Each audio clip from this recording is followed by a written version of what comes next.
एक परिवार की गर्मजोशी। लुकास अपनी मां के आलिंगन, उसकी गर्माहट में लेटा हुआ था। परिचित और आरामदायक दोनों। उसने उसकी ओर देखा, केवल जिज्ञासा और विस्मय के साथ उसकी विशेषताओं का अध्ययन करना। नवजात हो सकता है, सेराफिना नाइटशेड इससे भिन्न थी, किसी को भी उसने कभी देखा हो इस दुनिया में, यह आखिरी बार जैसे उसने लिया। उसकी उपस्थिति में वो मदद नहीं कर सका, लेकिन इसका एहसास हुआ। आश्चर्य। उसकी मां बिल्कुल स्पष्ट रूप से लुभावनी थी। सेराफिना की त्वचा के साथ एक योगिनी की अलौकिक सुंदरता थी। सुबह की रोशनी में धीरे धीरे चमकता हुआ लग रहा था। उसकी लंबी लहराते बाल शुद्ध दीप्तिमान सफेद चमचमाते हुए थे, लगभग अलौकिक प्रतिभा के साथ ये चारों ओर झर रहा था। उसे रेशमी लहरों में उसके नाजुक चेहरे को ढांकते हुए, उसके अतीत में, जीवन में उसने कल्पित बौने के बारे में पढ़ा था, जिनके पास शुद्ध मन था जो प्रकट हुआ अद्वितीय शारीरिक विशेषताओं में, लेकिन वो कभी भी वास्तव में इसे समझ नहीं पाया।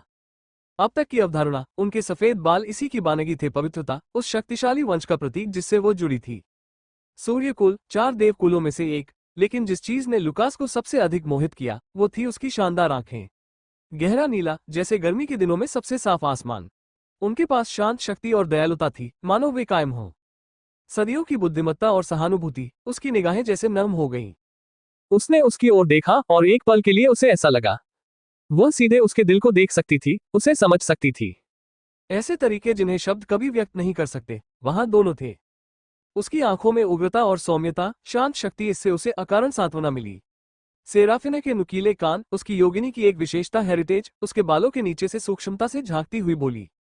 उसकी अलौकिक सुंदरता के लिए वो खूबसूरत भी थी और शक्तिशाली, असुर कबीले के लिए उपयुक्त कुलमाता। यद्यपि वो केवल एक बच्चा था, लुकास को पहले से ही इसका एहसास हो गया था।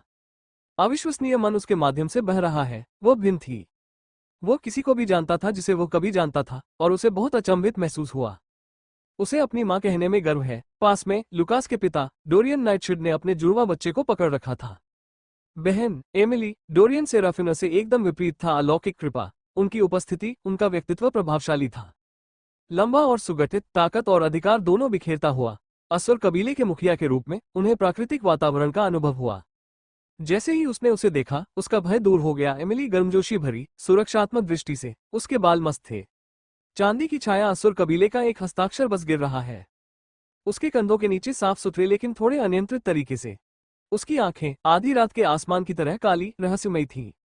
गहराई, एक तीव्रता जिसने उनके वर्षों के अनुभव को प्रकट किया। एक नेता और योद्धा के रूप में डोरियन का चेहरा तेज था, उसकी जबड़े की रेखा तराशी हुई थी, और उसका अभिव्यक्ति सामान्यतः फौलादी और कठोर होती है, लेकिन यहाँ एमिली के साथ उसके आंसुओं में, उसके चेहरे पर लुकास की कोमलता थी, देखने की उम्मीद नहीं थी। उन्होंने अपनी बेटी को अपने पास रखा। सौम्य मुस्कान उसके सामान्य गंभीर व्यवहार को नरम कर रही है, वो था। ऐसी भयानक आकृति को देखना अजीब, लगभग अवास्तविक है। शक्ति बहुत कोमल और सहज दिखती है। लुकास को आश्चर्य हुआ कि उसके माता पिता फिर भी कितने अलग थे। वे एक दूसरे के कितने पूरक थे। सेराफिना उसकी शांत उपस्थिति और पालन पोषण की भावना के साथ, और डोरियन अपनी अदम्य शक्ति और सुरक्षा के साथ, प्रकृति साथ मिलकर उन्होंने एक आदर्श संतुलन बनाया। यह उस प्यार और सुरक्षा का प्रतीक है जो उन्हें हमेशा मिला था। एक परिवार में अनुभव करने का सपना देखा। लुकास के लिए यह एक ऐसा जीवन था जिसे वो कभी नहीं जानता था, लेकिन था अब संजोने और सुरक्षा करने के लिए दृढ़ संकल्पित हूं। उसके साथ मां का कोमल हाथ उसकी पीठ पर और उसके पिता का पास में सुरक्षात्मक उपस्थिति के कारण लुकास को अभी तक एक अपरिचित महसूस हुआ। अपनेपन का आरामदायक एहसास, उसका दिल भर आया। नया पाया गया संकल्प, चाहे आगे कितनी भी परीक्षाएं क्यों न हो, वह इस परिवार का सम्मान करेंगे और सबके प्यार की रक्षा करेंगे। उसके पास जितनी ताकत थी, तारांकन तारांकन तारांकन तारांकन का तारांकन तारांकन तारांकन तारांकन तारांकन तारांकन तारांकन तारांकन तारांकन तारांकन तारांकन तारांकन तारांकन तारांकन तारांकन तारांकन तारांकन नाइटशेड घराने में समय उड़ गया, और अब भी बीत चुका है। लुकास का पुनर्जन्म हुए 2 साल हो गए। दुनिया वो आश्चर्य के साथ अपने नए जीवन में बस गया था। सहजता और रीति रिवाजों और अपेक्षाओं के अनुरूप ढल गया था। शक्तिशाली असुर कबीला के आश्चर्य के लिए हर कोई लुकास उल्लेखनीय बुद्धिमत्ता दिखा रहा था, और इतनी कम उम्र में भी हुनर। कबीले के सदस्य फुसफुसाए उसकी अविश्वसनीय प्रगति के बारे में, पहले से ही उसे देख रहा हूं। कबीले के भावी नेता, परंपरा के अनुसार केवल एक पुरुष कबीले का उत्तराधिकारी नामित किया जा सकता है, और लुकास को उसके साथ आश्चर्यजनक योग्यता। ऐसा लग रहा था कि बाद में ये भूमिका उन्हें ही मिलेगी। 5 साल की उम्र में उनकी जागृति, बेशक लुकास सामान्य से बहुत दूर था, वो पहले से ही जानता था।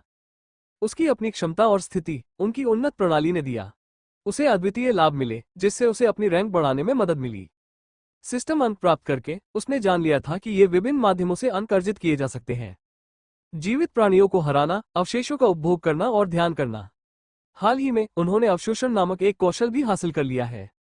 उसे पराजित शत्रुओं के अवशेषों को अवशोषित करने की अनुमति देना, अतिरिक्त सिस्टम पॉइंट और कभी कभी उनका अधिग्रहण कौशल।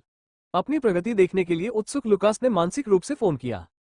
उसकी स्थिति नाम लुकास नाइटशेड, उम्र 2 साल, रैंक F संभावित, जोड़ SSS ताकत, F चपलता, F सहनशक्ति, F मन, F आभा, F तत्व, सर्व मौलिक, बंद, शीर्षक, पुनर्जन्म प्रतिभा, विसंगति, असुर का उत्तराधिकारी।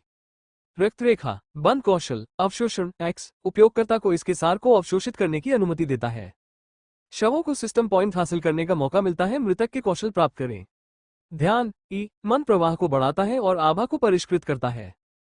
प्रत्येक सत्र अंतर्ज्ञान A, आलोचनात्मक सोच और विश्लेषण को बढ़ावा देता है। विशेषकर युद्ध स्थितियों में सिस्टम बिंदु लॉक किया गया, सिस्टम स्थान लॉक किया गया। उसकी स्थिति देखकर यह पुष्टि हो गई कि लुकास पहले से ही क्या जानता था। वह अपनी उम्र के अन्य लोगों से बहुत आगे थे, ये बात उन्होंने अपने तक ही रखी। संतुष्ट होकर लुकास ने कबीले के व्यापक क्षेत्र में जाने का फैसला किया। पुस्तकालय, वो जितना संभव हो उतना सीखने के लिए दृढ़ था।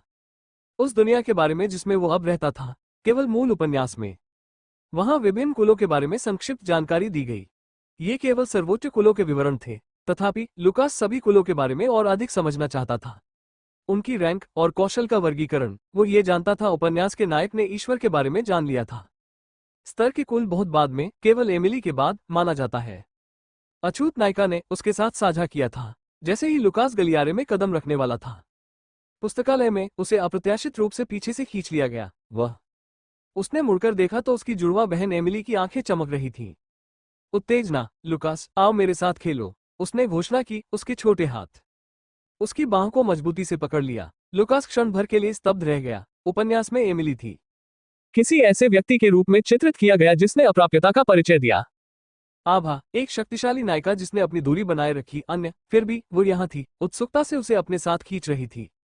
खुशी और गर्मजोशी से भरी अभिव्यक्ति। वे बड़े हो गए थे, पिछले 2 वर्षों में काफी करीब, और लुकास ने पाया वो स्वयं उसके प्यारे स्वभाव से लगातार आश्चर्यचकित होता रहा। वास्तविकता, वो अलग थलग, दूर से बहुत अलग थी। उपन्यास में वर्णित चरित्र इसके बजाय एमिली लग रही थी, लगभग उसकी उपस्थिति का आदी। वो जहां भी गया, वो उसके साथ रहना चाहता था। एमिली, मैं लाइब्रेरी जाने वाला था, लुकास ने कहना शुरू किया। कहो, लेकिन वो चिल्लाए। उसकी पकड़ मजबूत हो गई। नहीं, तुम मेरे साथ आ रहे हो, तुम बहुत अधिक समय बिताते हो। पढ़ रही हूँ और मैं खेलना चाहती हूँ, उसने जोर देकर कहा। उसके उत्साह को नकारने में असमर्थ, लुकास ने खुद को अनुमति दी। उसके दृढ़ संकल्प पर हंसते हुए उसे घसीटकर ले जाया जाना। दूर से उन्हें देखते हुए डोरियन, उनके पिता, ईर्ष्या और मनोरंजन के मिश्रण से देखा, जैसा उसने असुर कबीले के मुखिया के साथ बंधन में बंधने की आशा की थी। एमिली भी, लेकिन उसकी प्राथमिकता अपने जुड़वा भाई थी। स्पष्ट, उनकी माँ सेराफिना हमेशा हंसती रहती थी। उसने डोरियन के हाव भाव को हल्की सी नाराजगी में बदलते देखा। एक गर्म मुस्कान। अपनी ईर्ष्या के बावजूद लुकास उन्हें बता सकता था, पिता उनके बीच घनिष्ठ संबंध देखकर प्रसन्न हुए बच्चे। उन्होंने शेष दिन बगीचों की खोज में बिताया, साथ में हंसते खेलते। लुकास ने कभी कल्पना नहीं की थी वह एमिली, जिसे विकसित होना था कहानी की अछूती नायिका, इतनी आनंदमय और हो सकती है उसके चारों ओर जीवन से भरा हुआ। ये ऐसे ही आदमी थे। लुकास को उसके पुनर्जन्म के असली उद्देश्य की याद दिलाई, और अपना रास्ता खुद बनाना, अपने परिवार से प्यार करना और उसकी रक्षा करना, और इस दुनिया का भाग्य बदलो।